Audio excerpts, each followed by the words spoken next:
नमस्ते मित्रों, मैं हूं विपुल रावल और आज के सेशन में हम सीखने वाले प्रोवर्ब्स। प्रोवर्ब्स एक परंपरागत सेंटेंसेस होते हैं जो प्रतीकात्मक रूप से यूज होते हैं। कोई बोध देखे जाते हैं, कोई सूचक होते हैं, है ना। और बहुत सारी परिस्थिति में उनका एक इम्पैक्टफुल रूप से इस्तेमाल किया जाता है। जैसे कि मैं कोई मेरे मित्र के पास गया हूँ और से बाइक की डिमांड कर रहा हूँ और मुझे कहेगा कि यार माफ़ करना, टायर पंक्चर है। तो फिर मैं कहूँगा भाई नाच नाच न जाने आंगन टेढ़ा, तुझे मेरा काम करना ही नहीं है, तभी ये बहानेबाजी कर रहा है ना। जैसे कोई मेरा मित्र है और बड़ी बड़ी बातें कर रहा है लीडरशिप की, है ना, कि मैं ये कर सकता हूँ, ये कर सकता हूँ, तो फिर मैं उसे दबाने के लिए कहूँगा भाई शांत रहे, काम बोलता है ना। Action is louder than word, है ना। एक्शन इज लाउडर देन, ये कहावत का मैं यूज करूंगा उस परिस्थिति में उसे बोध देने के लिए कि भाई शब्दों से नहीं चलेगा, काम करके दिखाओ। तो इस प्रकार के सेंटेंस को कहावतें कहते हैं, प्रोवर्ब्स। इंग्लिश में प्रोवर्ब्स या सेइंग कहते हैं। और जैसे हमारे हिंदी के अंदर बहुत सारी कहावतें होती है जिसे हम प्रसंगोचित यूज करते हैं, कोट, है ना, कोट करते हैं। उसी तरह इंग्लिश की कुछ कहावतें मैं यहां आज लेके आया हूं। ओके, तो पहला वाला जैसे, और दूसरा है ना, एक्शन स्पीक्स, काम बोलता है भाई, है ना। शब्दों से काम मत चलाओ, काम करके दिखाओ। या फिर कहेंगे example is better than precept, है ना। बोध से बेहतर रहेगा कि एग्जाम्पल देके बताओ। तो प्रिसेप्ट का मीनिंग बोध होगा। एक और है लाइक प्रीच। प्रीच का मीनिंग धर्मोपदेश देना, धर्म का उपदेश देना। प्रीचिंग का मीनिंग धर्मोपदेश। ओके, अगर आप इलेक्शन के वक्त जो उपदेश देते हो, मार्केटिंग करते हो, कैंपेनिंग करते हो, उसे कैनवास कहते हैं। ओके, एक और भी कैनवास है, उसका ही होमोफोन, जिसमें सिंगल एस होता है।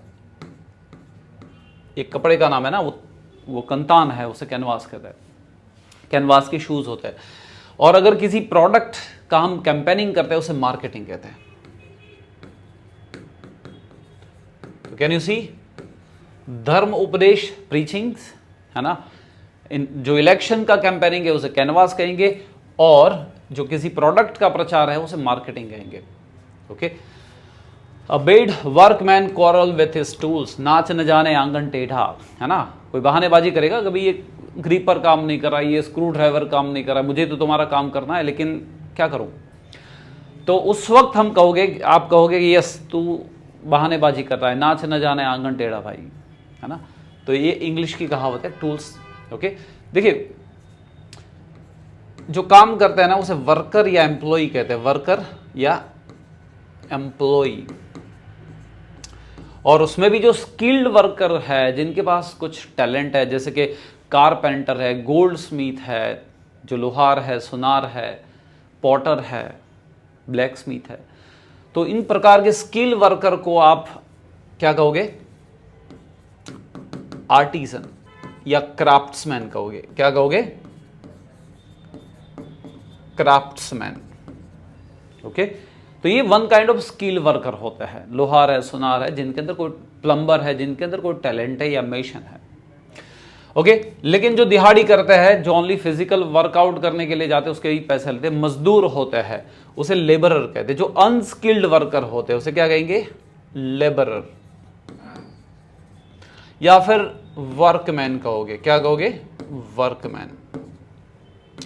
लेकिन एक और भी कैटेगरी है, जो क्रिएटर होते हैं ना, कुछ एस्थेटिक, है ना, कुछ सौंदर्य या मनोहित करने वाली चीजें बनाते हैं, तो उन क्रिएटर को आर्टिस्ट कहेंगे।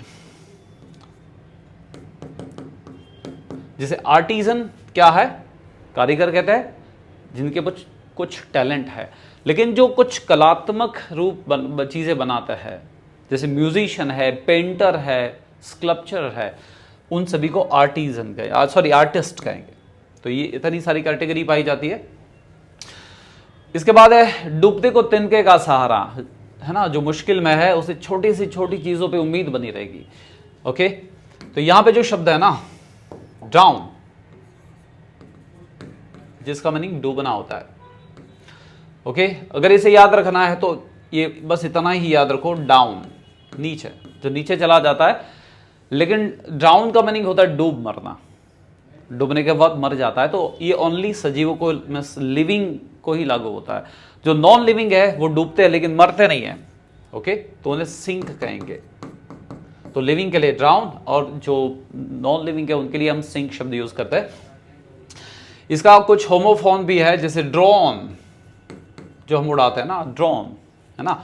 एक ड्रो का भी, ड्रो मीन्स दौड़ना, इसका वप3 है, यस यस ड्रोन। ओके, ये होमोफोन से। जैसे कि एक और भी है, जैसे डॉन है ना, जो गैंगस्टर होते हैं हम डॉन कहते हैं, और ये भी है ना, इसको भी डॉन कहता है, परोड। ओके, परोड के लिए आप सनराइज भी यूज कर सकते हैं। और इसका ऑपोजिट है डस्क, गोधुली, जो शाम का समय होता है ना, उसे डस्क कहते हैं, या उसे ट्विलाइट भी कह सकते हैं, क्योंकि उस वक्त सूर्य और चंद्र दोनों की लाइट मिक्स होती है। या उसे सनसेट भी कह सकते हैं, जो सूर्यास्त का समय होता है उसे डस्क, ट्विलाइट या क्या कहेंगे, सनसेट कहेंगे। ओके, फिर से टॉपिक पे आएंगे। A friend in need is a friend in deed, जो जरूरत में काम आए वही सच्चा मित्र है ना। तो ये डेफिनेशन है एक सच्चे मित्र के। इंडीड का मीनिंग रियली होगा। ओके, अ रोलिंग स्टोन गेदर्स नो मोस, मींस गबड़ते हुए पत्थर पे शिवाड़ नहीं लगती, जो पानी में होती है ना, लील भी कहते हैं, शिवाड़ भी कहते हैं। इसका मीनिंग जो कार्यरत लोग हैं उन पे कमजोरियां हावी नहीं होती है। स्ट्रीच इन टाइम सेव्स 9, समय पे अगर आप कपड़े को स्ट्रीच कर दोगे तो आगे वो फटने से बचेगा। इसका मीनिंग पानी पहला पाड़ बांधवी, समय है ना ठीक करने से बेहतर है उपचार किया जाए, है ना। Prevention is better than cure, ये दोनों का सेम मीनिंग है ना। किसी डिसीज को आप क्योर करें उससे बेहतर है उसको पहले प्रिवेंट, अटका दो। क्योर पे से बना क्योरेबल, है ना, जो जिसे हम ठीक कर सकते हैं। अनक्योरेबल, जैसे कैंसर पहले अनक्योरेबल हुआ करता था। Next, a word is enough for wise, बुद्धिशाली को इशारा काफी। वाइज का मीनिंग बुद्धिशाली होता है एंड विजडम का मीनिंग बुद्धि होता है। और ऑल इज फेल इन युद्ध, इन वॉर एंड लव, युद्ध और लव में सब कुछ जायज है। एक्चुअली हमारी इंडियन कहावत है कि लव के अंदर बलिदान होता है और युद्ध के भी कुछ एथिक्स होते हैं, जैसे आप रामायण और महाभारत में देख सकते हैं। लेकिन ये पश्चिम की कहावत है। A good beginning is half done, एक अच्छी शुरुआत आधा काम होने के बराबर है। अगर आपकी शुरुआत अच्छी है तो और भी आगे अच्छा होगा। और ये उसके ऑपोजिट है, all is well that's end well, जिसका अंत भला उसका सब भला। Next, all that glitter is not gold, जितना चमके उतना सोना नहीं। या ग्लिटर में shine. An apple a day keeps the doctor away, हर रोज एप्पल खाने से बीमारी दूर रहेगी, क्योंकि एप्पल के अंदर बहुत सारे पोषक तत्व होते हैं, न्यूट्रिशंस होते हैं, तो बीमारी दूर रहेगी तो ऑटोमेटिकली डॉक्टर भी दूर रहेंगे। An empty vessels makes much noise, या loaded wagon makes no noise, खाली गड़ो छलकाए गणो।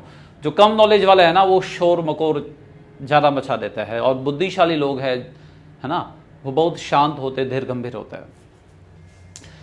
Yes, barking dog seldom bite, बसते कुत्ते मुश्किल से काटता है। बार का मीनिंग कुत्ते का बसना भी होता है और वृक्ष की छाल भी होती है। सेल्डम का मीनिंग मुश्किल से। बैरली, रेयरली या ओकेजनली, इन सभी का मीनिंग यही होता है। बैरली या रैली का मीनिंग भी मुश्किल से ही होता है, और ओकेजनली मीन्स प्रसंगोचित। भिखारी को कभी पसंदगी का अवकाश नहीं होता है। Beggars can never be chooser, है ना। अगर आप भीख में ले रहे हो तो भाई जो मिल रहा है वो लेना पड़ेगा, आपको चॉइस का अवकाश नहीं होगा। बेटर लेट देन नेवर, आप कभी ना करो उससे बेहतर है आप लेट भी किया जाए। Okay, blood is thicker than water, जो लहू के रिलेशन होते हैं ना वो सबसे ज्यादा मजबूत होते हैं। फ्रेंडशिप की और रिलेटिव की कंपेयर में जो फैमिली बॉन्डिंग है वो सबसे ज्यादा स्ट्रांग होता है। Bones for the late comer, late आने वाले के लिए हड्डियां। अगर आप कोई नॉन वेजिटेरियन पार्टी में देरी से जाओगे तो आपके हिस्से में क्या आएगा, बोन्स, है ना। इसका मीनिंग है फर्स्ट कम फर्स्ट सर्व, वहलाते पहला। ओके, है ना। एक और भी इसका एक है ना, अगर आप बून कहोगे जिसका मीनिंग वरदान होता है, ये इसका होमोफोन है, जिनका प्रोनाउंसिएशन नियरली सेम है। चैरिटी बिगिंस एट होम, दान पुण्य की शुरुआत घर से होती है। अगर आप चंदा लेने के लिए निकले हो तो सबसे पहले आपको देना पड़ेगा। Next, yes, contempt is happiness या कंटेम्प्टनेस इज हैप्पीनेस, संतुष्ट नर सदाई सुखी। Cut your coat according to your clothes, जितनी चादर है उतने ही पग पसारने चाहिए, मीन्स जितनी क्षमता है उतना ही साहस करना चाहिए। Next, don't count your chicken before they are hatch. समय से पहले किसी की उम्मीद नहीं रखी जाती है ना। हैच का मीनिंग जो है ना, मुर्गी अंडे को जो हीटिंग करती है उसे हैच कहते हैं, कि उसके बाद ही उसके अंदर से चिकन निकलता है बाहर, है ना। तो समय से पहले आप किसी की भी उम्मीद नहीं रख सकते। और last but very important, don't cross a bridge until you come to it, है ना। तो ब्रिज आने पे ही ब्रिज को क्रॉस कीजिए, इसका मीनिंग टेंशन आएगा तब देखा जाएगा, अभी से टेंशन मत लो। तो मैं उम्मीद रखता हूं ये सभी कहावतें आपके इंग्लिश लर्निंग को और भी रोचक बनाएंगे और एनरिच बनाएंगे। ओके, अगर आपको हमारा ये वीडियो पसंद आया है तो उसको लाइक कीजिए, सब्सक्राइब कीजिए और शेयर कीजिए, और हमें और भी ऐसे वीडियो बनाने की प्रेरणा दीजिए। Thank you for watching.